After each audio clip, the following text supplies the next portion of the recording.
The silence hit before the realization did. Heavy, hollow, final. The kind of silence that feels like a physical weight in a room meant for life. Kai didn't flinch.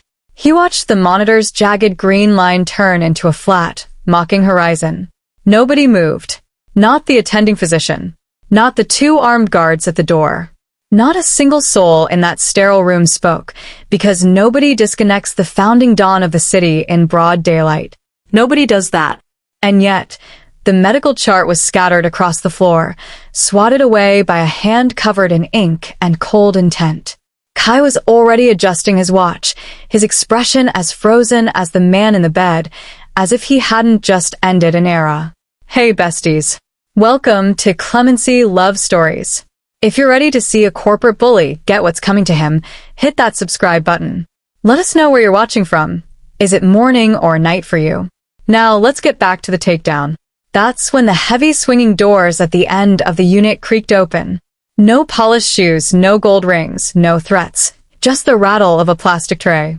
A girl walked in, dressed in a faded cafeteria apron and a cap that hid her eyes. And for the first time in 10 years, the man who feared nothing felt the air leave his lungs. The ICU was a place of ghosts and gears. Machines hummed. Antiseptic burned the nostrils. Every heartbeat was a transaction. Kai knew that better than anyone. He had spent his life counting the cost of survival. Lisa was the person you looked past. The one who cleared the half-empty coffee cups and wiped the blood off the waiting room chairs without a word. She didn't talk about her past. She didn't mention why a girl with her education was serving lukewarm soup to grieving families. She had built a wall between her old life and this one, brick by brick, shift by shift. She had worked too hard to escape the orbit of men like Kai. But some orbits are impossible to break. The doctors who ignored her didn't know. The nurses who tipped her in loose change didn't know. The hospital board members who took Kai's donations certainly didn't know. And the man currently standing over his father's cooling body, convinced he was the most powerful person in the room, didn't know either. He looked at Lisa and saw a waitress, breakable, insignificant, invisible. He had no idea she was the only person in the building who knew what was actually in his father's blood. Her back ached. Not the kind of ache you fix with a night's sleep, but the kind that settles in when you've been running for years. Lisa had been on her feet for 10 hours. She had 2 more to go. She hadn't eaten since a stale roll at dawn, but she kept moving. Because in this building, you didn't stop. Room 4 needed a fresh water pitcher. Room 9 needed the floor mopped. The old man in room 402, Mr. Min, the one with the kind eyes that hadn't opened in months, needed someone to hold his hand and tell him the truth. Lisa had been doing that every night. Before the accident, before the poison drips, before the son with the tattooed sleeves decided his father was a liability. She touched the pocket of her apron, feeling the weight of the toxicology report she'd stolen from the lab. A reflex, like a prayer. He was still there. He was still fighting. And the name she whispered in the dark wasn't the name on Kai's birth certificate. It was the name of a boy who had been stolen long ago. The silence of the ICU followed Kai into the hallway. It was a heavy, cold weight that stuck to his skin. He didn't look back at the room where the machines had stopped their humming. He didn't look at the doctors who stood like statues. To him, the job was done. The weakness in his family line had been erased. He walked toward the elevators with a steady pace, his boots clicking against the white floor. He was already thinking about the board meeting. He was thinking about the power that was now officially his. He reached the end of the hall and pressed the silver button. The elevator doors began to slide open, but a metal food tray suddenly blocked the way. The loud rattle of plastic and tin echoed off the walls. Kai stopped. He looked down at the girl standing in front of him. It was the waitress. She was small, her uniform was a bit too big for her, and her hands were shaking so hard the tray was jumping. But she didn't move. She stood right in his path, her eyes locked on his. "Move," Kai said. His voice was low and dangerous. It was the voice that made grown men drop to their knees. Lisa didn't move. She took a deep breath, and for a second, the shaking stopped. "I saw you do it," she whispered. "I saw you pull the plug on a man who is already fighting for his life." Kai let out a short, cold laugh. He leaned in close until he could smell the cheap coffee and hospital soap on her uniform. You're a waitress, Lisa. You see half-eaten sandwiches and dirty floors. You don't see anything that matters in this world. I see what the doctors missed, she snapped back. Her voice was stronger now. I see the way his eyes moved when the special medicine was put into his fore. I see the way his heart rate spiked every time your friend Marcus walked into the room. You think you're the smartest man in this city, Kai, but you're the only one who doesn't know why your father really went into that coma. Kay froze.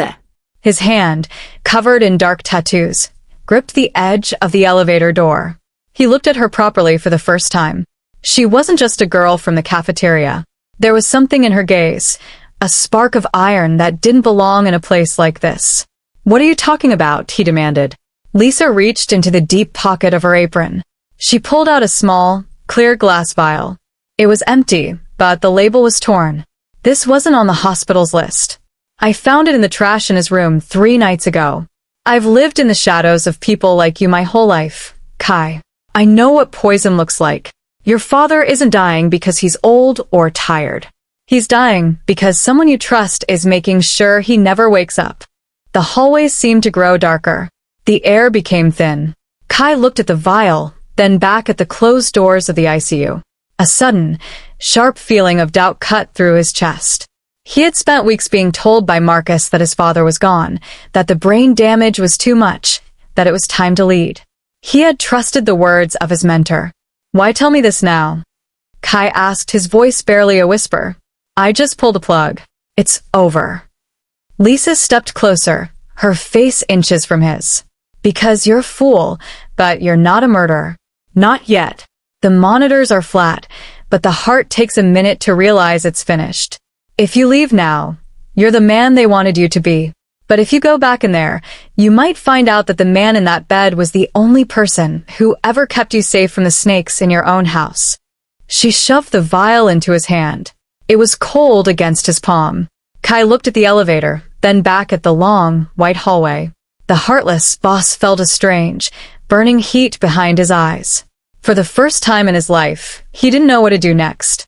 He looked at Lisa, the girl everyone ignored, and realized she was the only person in the world telling him the truth. The elevator dinged, ready to take him down to his new empire, but Kai didn't step inside. He turned around. He started to walk, then he started to run, heading back toward the room where the silence was waiting to be broken.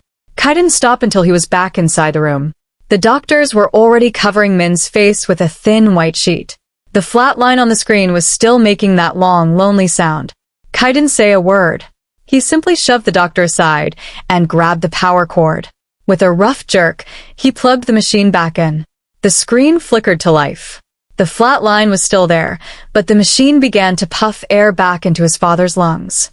Get out! Kai barked at the medical team. They didn't argue. They saw the look in his eyes, the look of a man who was ready to burn the world down. Lisa followed him in, her soft shoes quiet on the floor. She didn't look at the guards at the door. She walked straight to the small rolling table near the bed. She pushed aside the expensive flowers and the get-well cards that Kai's loyal men had sent. Underneath a pile of clean towels, she pulled out a small plastic bag filled with clear liquid. This is the 4 bag they changed right before you walked in, Lisa said. Her voice was steady now, even though her face was pale. The doctors think it's just vitamins and saline to keep him hydrated. That's what the label says. Kai looked at the bag. It looked normal. It looked like every other bag in the hospital. So, what's wrong with it? Lisa didn't answer with words. Instead, she took a small piece of testing paper from her pocket and dipped it into the entry port of the bag. The paper didn't turn blue or green like it should have for vitamins. It turned a deep, bruised purple. Digitalis, Lisa whispered. In small amounts, it helps the heart. In the amounts they've been giving your father for 3 months, it makes the heart slow down. It makes the brain foggy. It makes a man look like he's slipping away from old age when really, his body is being put to sleep on purpose. Kai felt a cold shiver run down his spine. He reached out and touched the plastic bag. Marcus brings this special medicine from our private clinic. He said the hospital's supply wasn't good enough for the Dawn. Marcus is the one who hands it to the nurse, Lisa said, nodding toward the door. I've watched him do it every day at 4 p.m. He stands right where you are standing now, smiling and talking about how much he misses his old friend. And then he watches the poison drip into your father's arm. Kai's fist clenched so hard his tattoos seemed to stretch. He remembered Marcus sitting in his office, patting Kai's shoulder, telling him that Min wouldn't want to live like a vegetable. Marcus had been the one who suggested that pulling the plug was the brave thing to do. He had groomed Kai to be the executioner so that Marcus could be the one behind the throne. Why do you have testing paper, Lisa? Kai asked, turning his sharp gaze on her. A waitress doesn't just carry chemicals in her apron. Lisa looked at the man in the bed, her eyes filling with a strange, soft light. My mother worked for your father a long time ago. She was a cook in the big house. When she got sick, your father paid for every doctor, every pill, and every stay in this very hospital. He didn't do it for the cameras. He did it because he said a man is only as good as how he treats the people who serve him. She looked back at Kai, her face hardening. I saw Marcus at the pharmacy downtown last month. He was meeting a man I recognized from the docks, a man who deals in illegal chemicals. I knew something was wrong. So I started working the ICU shifts. I started watching. I couldn't save my mother, Kai, but I wasn't going to let them kill the man who saved her. Kai looked at the 4-bag again. He saw the purple paper. He saw the truth dripping into the tube. He had almost killed the only man who ever loved him because he was too busy trying to be heartless. He reached out and ripped the 4-line out of his father's arm, throwing the tainted bag across the room. It hit the wall and burst, the poison splashing against the glass. He's still in there, Kai said, his voice cracking. If the poison stops, does he wake up? The damage is deep, Lisa said honestly. But his heart is strong. If we can clean his blood, he has a chance. But Marcus will be back at 4 p.m. to check the body. When he sees that his perfect plan failed, he won't use poison anymore. He'll use lead. Kai looked at the clock on the wall. It was 3:15 p.m. He had 45 minutes before his world turned into a war zone. He looked at the waitress, the girl who had done more for his family than his own soldiers. Stay here, Kai ordered. Don't let anyone touch him. If anyone comes through that door who isn't wearing a white coat, you scream. He didn't wait for her to answer. Kai walked out of the room, his mind racing. He wasn't a boss anymore. He was a son on the hunt. And for the first time in his life, he wasn't fighting for power. He was fighting for the truth. Kai stood by the window, his eyes watching the hospital parking lot. His mind was a storm of anger. He felt like a fool for trusting Marcus. Every tattoo on his arms felt heavy, like a reminder of a life built on lies. He turned back to the bed, looking at Min's pale face. He had always tried so hard to be like Min, strong, cold, and feared. He thought that was the only way to be a real son of the syndicate. Lisa moved toward the corner of the room. She reached behind a heavy metal cabinet and pulled out a small book. It was wrapped in old, dark leather. The edges were worn thin from being held many times. She didn't hand it to him right away. She held it against her chest for a second, looking at Kai with a mix of pity and hope. The night your father was brought here, he was still awake for a few minutes, Lisa said softly. He didn't call for his guards. He didn't call for Marcus. He called for me. He told me to hide this. He said that if anything happened to him, I should only give it to you when you were ready to see the truth. Kai took the book. His hands, which had handled guns and gold without shaking, now trembled. He opened the first page. The handwriting was shaky but clear. It was Min's voice on paper.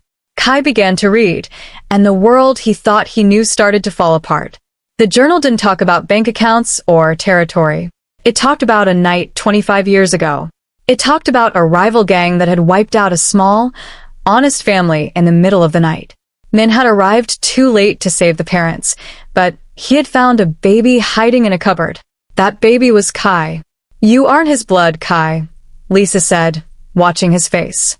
But read what he wrote about that night. Kai's eyes blurred as he read the words. I took him not because I needed an heir, but because I couldn't let the darkness take him too. I gave him my name to protect him. I raised him to be tough, so no one would ever hurt him again. My biggest regret is that I taught him to be heartless, when I only wanted him to be safe. Kai leaned against the wall, the breath leaving his body. All his life, he thought he had to be a monster to earn his place. He thought Min was cold to him because he wasn't Mafia enough. Now he realized Min was cold because he was trying to hide his own fear for the boy he had rescued. Min didn't want a general for his army. He wanted a son who could live a life without blood on his hands. He was going to change everything, Lisa whispered. He was working on a plan to move all the money into legal businesses. He was going to give you a way out. That's why Marcus poisoned him. Marcus didn't want to be a legal businessman. He wanted the throne, and he wanted you to be the one to kill the man who saved you.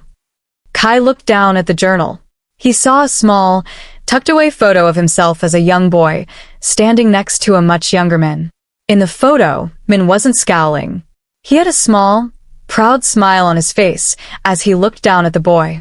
A new kind of fire started to burn in Kai's heart. It wasn't the cold anger of a boss anymore. It was the fierce loyalty of a son.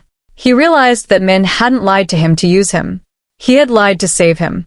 Every lesson, every hard word, and every strict rule had been a shield.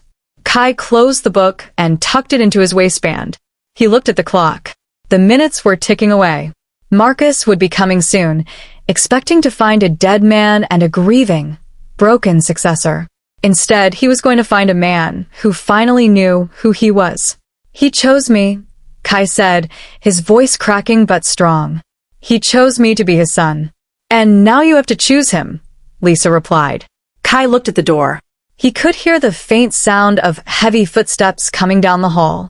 He didn't know if he could win against Marcus and the entire board, but for the first time in his life, he knew exactly what he was fighting for. He wasn't a heartless boss anymore.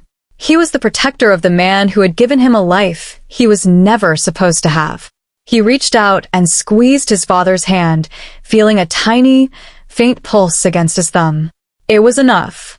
The realization hit Kai like a physical blow to the chest. He stood in the middle of the hallway, the leather journal heavy against his skin, and the empty vial clutched in his hand. He looked at the elevator doors, which were just about to close. On the other side of those doors was the life Marcus had promised him, a life of power, money, and absolute control. But it was a life built on the murder of the only man who had ever truly seen him as a person, not just a tool. He didn't think. He didn't plan. He simply turned and sprinted back toward room 402. His heavy boots hammered against the floor, the sound echoing like a drum through the quiet unit. Every second felt like an hour. In his mind, he could still see the flat line on the monitor. He could still hear that long, high-pitched scream of the machine telling the world that Min was gone. Get back. Everybody get back. Kai shouted as he burst through the double doors of the ICU. The doctors and nurses were startled. They were in the middle of preparing to move the body. One nurse was already pulling the oxygen mask away from Min's face.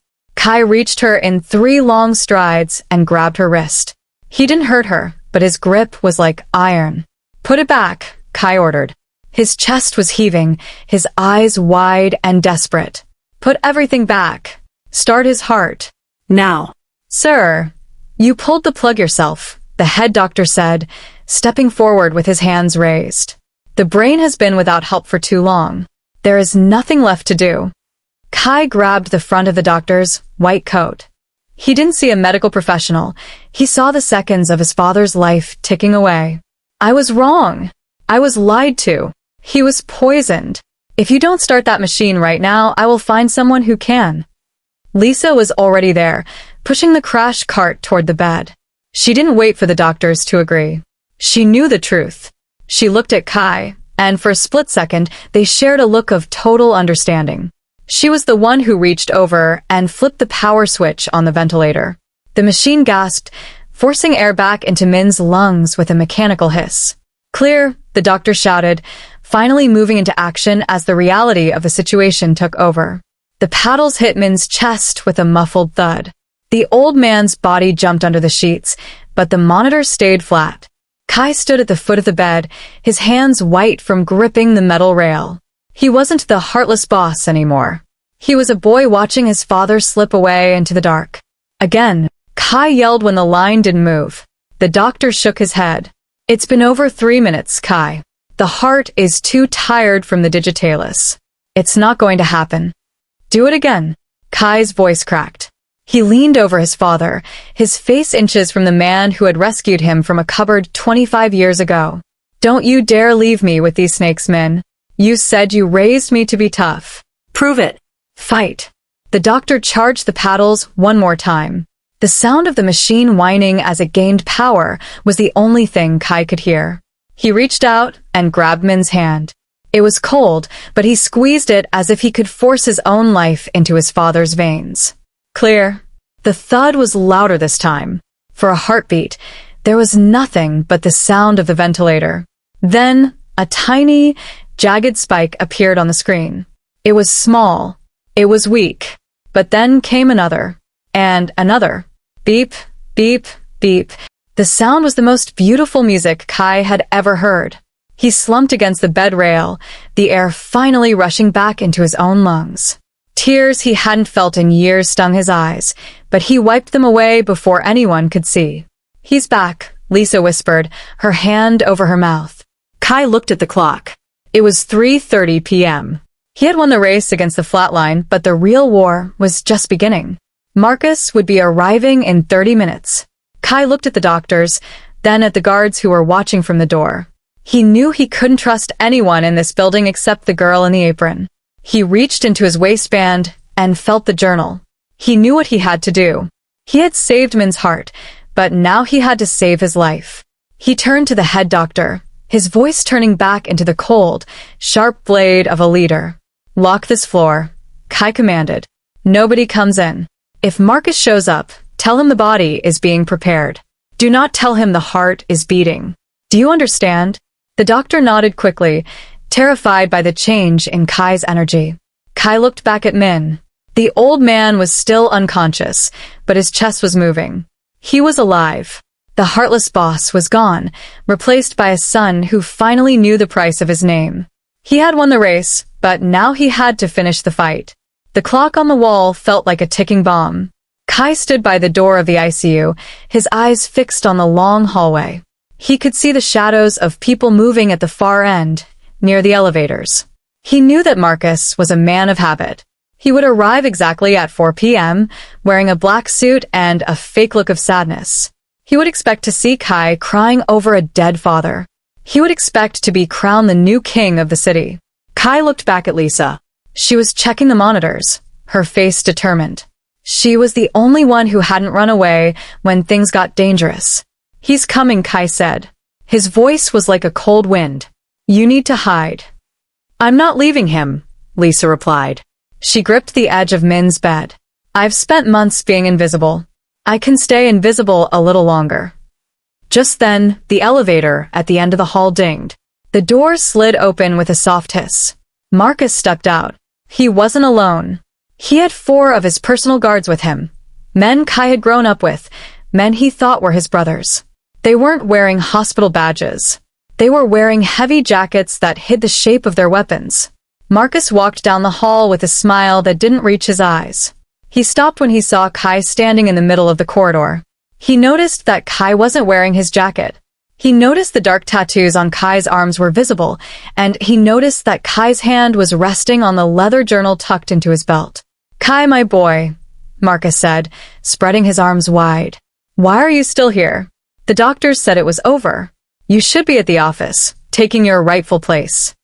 The doctors were wrong, Marcus, Kai said. He didn't move. He stood like a wall. And so were you. Marcus stopped walking. His smile faded, replaced by a sharp, thin line. He looked past Kai toward the window of room 402. He saw the green light of the heart monitor blinking. He saw the rhythmic movement of the ventilator. He saw that the dead man was still breathing. I found the vial, Marcus, Kai continued, stepping forward. The digitalis. The slow poison you've been feeding him while you patted my back and told me it was time to be a man. I know I'm not his blood. I know he rescued me. And I know you've been trying to make me kill the only father I've ever had. The air in the hallway turned freezing. Marcus didn't try to deny it. He didn't make an excuse. He simply let out a long, tired sigh, as if he was disappointed that Kai had finally figured out the game. "I taught you everything, Kai," Marcus said, his voice turning into a growl. "I taught you that there is no room for heart in this business." Min became soft. He wanted to turn us into grocery store owners and bankers. He was a weakness. And now, you are becoming a weakness too. Marcus turned to the men behind him.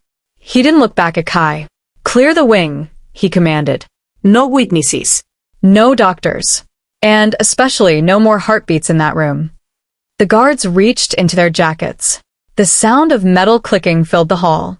Kai realized that Marcus wasn't just there to check on a body. He had come prepared to clean up any mistakes. The Heartless boss had played right into the traitor's hands by staying in one place. "Lisa, get down." Kiskramed. He didn't wait for the guards to fire. Kai lunged at the nearest man, using his strength to slam him against the wall. The hallway erupted into chaos. The nurses ran for cover, and the sound of shouting replaced the quiet hum of the machines. Marcus backed away toward the elevator, a cold look of victory on his face. He didn't care about the hospital or the people inside. He only cared about the throne, and he was ready to kill everyone in the building to get it. Kai felt a sharp pain in his shoulder as he struggled with the guard, but he didn't stop. He couldn't stop. He looked through the glass of the ICU and saw Lisa hovering over Min, protecting him with her own body. He realized that the war he had been avoiding was finally here. The traitor had shown his face, and now Kai had to prove that a chosen son was 1,000 times more dangerous than a cold-blooded killer. The heavy double doors of the ICU swung shut as Kai pulled Lisa into the service hallway. The sound of heavy boots and the clicking of weapons echoed behind them. Marcus's men were moving fast, and they weren't trying to be quiet anymore. Kai knew the main hallway was a trap. He grabbed Lisa's arm and steered her toward the back stairs that led down to the hospital's main kitchen and cafeteria. "In here. Move." Quem espered. They burst into the large, industrial kitchen. It was empty and dark, smelling of stale bread and floor cleaner. The giant silver refrigerators and metal tables looked like monsters in the shadows. Lisa was breathing hard, her cafeteria cap falling off as she ducked behind a high counter. Kai stood by the door, listening. He could hear the stairwell door bang open above them. "They're coming down," Kai said, his voice as sharp as a knife. He looked at Lisa. She was curled into a ball, but her eyes weren't closed. She was watching him, waiting for a command. "Lisa, I need you to stay behind the heavy stove. Do not move unless I tell you." "I have the report," she whispered, touching the pocket of her apron. "The proof about the poison. That's why they're really here, isn't it? To get rid of me." "They have to get through me first," Kai replied. He didn't have a gun. Marcus had made sure he was unarmed before he entered the hospital. But Kai had grown up in the streets and the gyms of the syndicate. He knew how to use everything around him as a weapon. The door to the kitchen creaked open. A sliver of light from the hallway cut through the darkness. One of Marcus's guards stepped in, holding a silenced pistol. He moved slowly, his eyes scanning the rows of hanging pots and pans. Kai didn't wait. He reached out and grabbed a heavy metal food tray from a nearby rack. As the guard turned toward the sound, Kai flung the tray like a frisbee. It sailed through the air and caught the man squarely in the throat with a loud clack. The guard gasped, dropping his weapon as he stumbled back. Before the man could recover, Kai was on him. He didn't use the heartless cruelty he had been taught by Marcus. He used the focused strength of a man protecting his family. He disarmed the guard and pushed him into a walk-in freezer, slamming the heavy latch shut. "One down," Kai muttered. But then, the main cafeteria doors at the other end of the kitchen burst open. 2 more men entered. They saw Kai and began to move around the large central island. Kai looked around the kitchen. His eyes landed on a large pot of boiling water on the stove and a rack of heavy glass jars. He grabbed a handful of jars and smashed them on the floor in the dark walkway. The sound of breaking glass was loud, and the guards hesitated, afraid of stepping on the sharp shards in the dark. "Kate." "Behind you!" Lisa screamed. A third guard had circled around the back. He lunged at Kai, but Lisa didn't just sit there and watch. She grabbed a heavy rolling pin from the prep table and swung it with all her might, hitting the man across the shins. He yelped in pain, tripping over a crate of vegetables. Kai finished the job, knocking the man out with a quick, hard punch. "Nice work," Kai said, glancing at Lisa. She was shaking, but she held the rolling pin like a sword. The two guards in the cafeteria were getting closer. They started firing, the bullets hissing as they hit the metal refrigerators. Kai grabbed Lisa and pulled her into the narrow space behind the industrial dishwashers. He knew they couldn't stay here forever. They were trapped between the kitchen and the dining area, and more men would be coming soon. "Listen to me," Kai said, his face inches from hers. "I'm going to draw their fire toward the loading dock. When you hear the fire alarm go off, I want you to run to the security office on the first floor. Show them the report. Tell them everything." "What about you?" Lisa asked, her voice trembling. "And what about Min?" "Min is safe as long as I'm the target," Kai said. He reached out and squeezed her hand. For the first time, he didn't look like a mafia boss. He looked like the boy who had been saved from a cupboard, finally paying back the debt. "Now go." Kai stood up and grabbed a stack of metal trays, banging them together to make as much noise as possible. "Hey, over here," he shouted at the guards. He ran toward the back exit, the metal clanging and the guards following his every move. Lisa stayed in the shadows, her heart hammering against her ribs, waiting for the signal to bring the truth to light. The Heartless boss was leading the wolves away, and for the first time in his life, he felt truly powerful because he was finally doing the right thing. The kitchen was behind him now, and the sound of the fire alarm was screaming through the building. Kai ignored the ringing in his ears and the pain in his shoulder. He ran back up the stairs, taking them two at a time. He knew that the distraction in the cafeteria wouldn't last forever. Marcus would realize soon that Kai was leading his men on a chase. He had to get back to room 402. He had to be there for the moment that would change everything. When he reached the ICU floor, the hallway was a mess of scattered papers and overturned carts. Most of the staff had fled to the safety of the lower floors, but the head doctor and two brave nurses were still inside Min's room. They hadn't left. They were huddled over the bed, their faces covered in sweat. The ventilator was still hissing, and the heart monitor was making a weak, uneven sound. "Beep, silence, beep." "He's slipping again," the doctor shouted. The shock from the power being cut was too much. His heart is fighting the medicine, but it's losing. Kai stepped into the room and closed the door behind him. He didn't say a word. He stood right in front of the glass, facing the hallway. He reached down and picked up a heavy metal chair that had been knocked over. He wedged it under the door handle, locking himself in with the medical team and his father. He was the only thing standing between the man in the bed and the killers in the hall. "Save him," Kai said. His voice was not a threat this time. It was a plea. "Do whatever you have to do." The doctor grabbed the paddles again. "Charge to 300. Clear." Min's body arched off the bed. The monitor screamed a flat tone. Kai didn't look away. He watched the screen, his fingers digging into the back of the chair. He thought about the journal in his belt. He thought about the baby in the cupboard. He thought about a man who had chosen a son when he could have chosen a kingdom. Again, the doctor yelled. "Clear." The thud of the paddles was the only sound in the room for a long second. Then, a sharp, clear spike appeared on the monitor. Then another. This time, it wasn't the slow, tired beat of a poisoned heart. It was steady. It was strong. Beep, beep, beep. "We have a rhythm," the nurse whispered, her eyes wide. "A real rhythm. The second heartbeat is holding." Kai let out a breath he felt like he had been holding for 25 years. He turned his back to the bed and looked out the small window in the door. At the end of the hall, he saw Marcus. The traitor was walking toward the room alone now, his face twisted in a mask of pure hatred. Marcus saw Kai through the glass. He saw the chair wedged under the handle. He saw that the monitor was still blinking green. Marcus pulled a heavy silver gun from his belt and pointed it at the door. But Kai didn't move. He didn't flinch.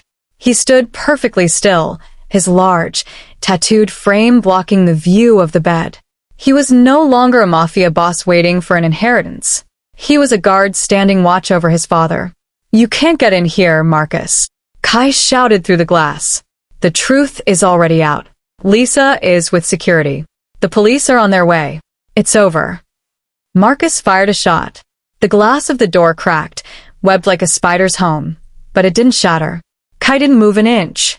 He stayed right where he was, a human shield for the man who had once been a shield for him. He felt a strange kind of peace. For the first time in his life, his purpose was clear. He wasn't fighting for a throne or a name. He was fighting for the life that had been given to him as a gift. Inside the room, Min's hand moved. It was just a small twitch of the fingers, but it was enough. The doctor looked at Kai and gave a tiny nod. The poison was fading, and the man who had built an empire was finally coming back to the son who had almost lost him. Kai gripped the chair tighter, his eyes locked on the traitor in the hall, ready to stand guard until the very end. The sirens were still wailing in the distance when Kai stepped out of the hospital. The cold morning air hit his face, but he didn't feel the chill. He felt like a man who had finally woken up from a long, bad dream. In his hand, he carried a heavy folder.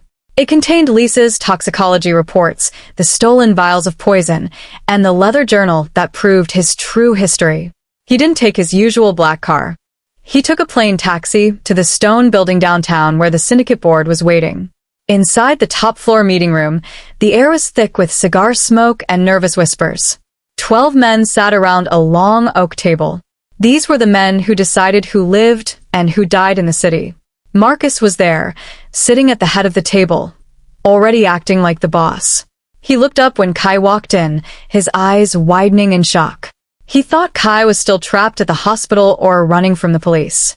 "Kai," Marcus said, his voice trying to sound calm. "You look like you've had a long night. We were just discussing how to handle your father's passing." Kai didn't sit down. He didn't take the empty chair at the foot of the table. He walked slowly around the room, the heels of his boots thudding against the expensive carpet. One by one, the board members looked away from his gaze. They saw the blood on his shirt and the fire in his eyes. "My father's alive," Kai said. The room went silent. The only sound was the hum of the air conditioner. "And he's going to stay that way." Marcus let out a forced laugh. "The boy is tired. He's seeing ghosts. We all saw the reports, Kai. Min was gone." "He was gone because you were killing him," Kai said. He slammed the folder onto the middle of the table. The papers slid out, fanning out like a deck of cards. "This isn't a ledger of money or territory. It's a ledger of every dose of digitalis you bought from the docks. It's a record of every nurse you paid to look the other way." Marcus reached for the papers, but Kai slapped his hand away. It was a sharp, flat sound that echoed off the high ceiling. "I'm not here as the heir to the Dio name," Kai continued, his voice low and steady. "I'm not here to ask for your votes. I'm here to tell you that the man you thought was a heartless boss was actually the only person protecting you from yourselves." He opened the journal and read a single line out loud. It was a list of names, the names of the board members' children and wives. Min had kept a record, not to hurt them, but to ensure they were always taken care of if a war broke out. The men around the table began to murmur. They looked at Marcus, then back at the papers. They realized that Marcus had tried to make them accomplices in a murder that would have destroyed their own safety. "Marcus told you Min was a weakness," Kai said, leaning over the table until he was face to face with the traitor. "He told you that turning legal was a mistake. But Min didn't want to go legal because he was scared. He wanted to go legal so your children wouldn't have to hide in cupboards like I did." The power in the room shifted. It didn't happen with a gun or a shout. It happened with the truth. The board members began to stand up, moving away from Marcus, as if he were a sinking ship. They saw the bloody ledger for what it was, proof that Marcus would betray anyone to get what he wanted. "You have no proof," Marcus hissed, his face turning a dark, angry red. "I am the one who kept this family together." "The police are downstairs, Marcus," Kai said. "And they aren't here for the syndicate. They're here for the man who tried to murder a patient in room 402.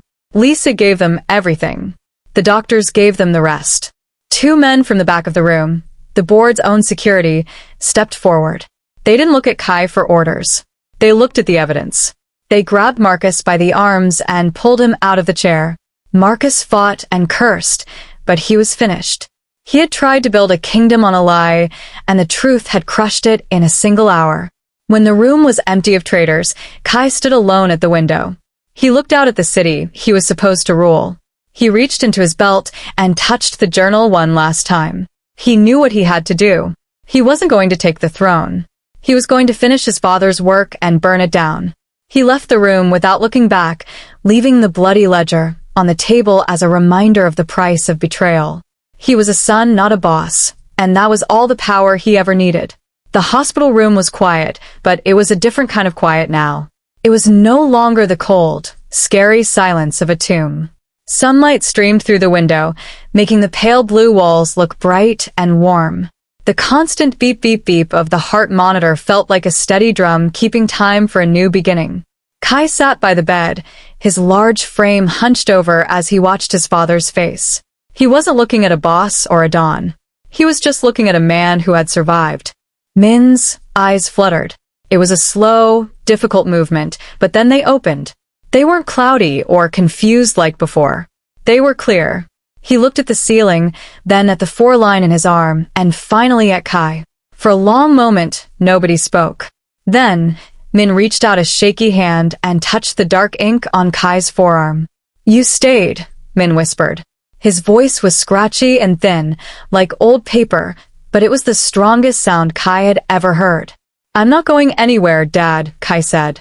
He used the word dad for the first time in his life, and it felt right. It felt better than any title the syndicate had ever given him. He leaned forward and held his father's hand. "Marcus is gone. The board is finished. We're safe." Min closed his eyes and took a deep, shaky breath. A small, peaceful smile touched his lips. He didn't ask about the business or the money. He just held onto Kai's hand as if it were the only thing keeping him on the earth. In that moment, the Heartless Mafia boss completely vanished. Kai realized that he didn't want the throne, the cars, or the fear. He wanted this, the quiet truth of a family that had survived the dark. 3 months later, the city felt different. The tall stone building downtown was still there, but the name on the door had changed, and the secrets inside had been wiped clean. On a quiet corner far away from the docks and the shadows, a small bell chimed as a customer walked into a new cafe. The air inside smelled like roasted coffee beans and fresh lemon cake. It was a warm, bright space with wooden tables and local art on the walls. Lisa stood behind the counter, her hair tied back in a neat bun. She wasn't wearing a faded hospital apron anymore. She wore a clean white one with the cafe's logo, a small, silver wolf on the chest. She laughed as she handed a cup to a regular customer. She looked happy, her eyes bright and free of the horror she had seen in the ICU. Kai came out from the back kitchen, carrying a tray of warm muffins. He was wearing a simple black t-shirt that showed his tattoos, but nobody in this neighborhood looked at them with fear. They just saw the man who made the best blueberry muffins in the city. He set the tray down and caught Lisa's eye. They didn't need to say anything. They were the only two who knew the full story of how they had ended up here. In the sunniest corner of the cafe, an elderly man sat in a comfortable armchair. Min looked healthy, his skin no longer pale, and his eyes full of life. He was reading a newspaper and sipping a cup of herbal tea.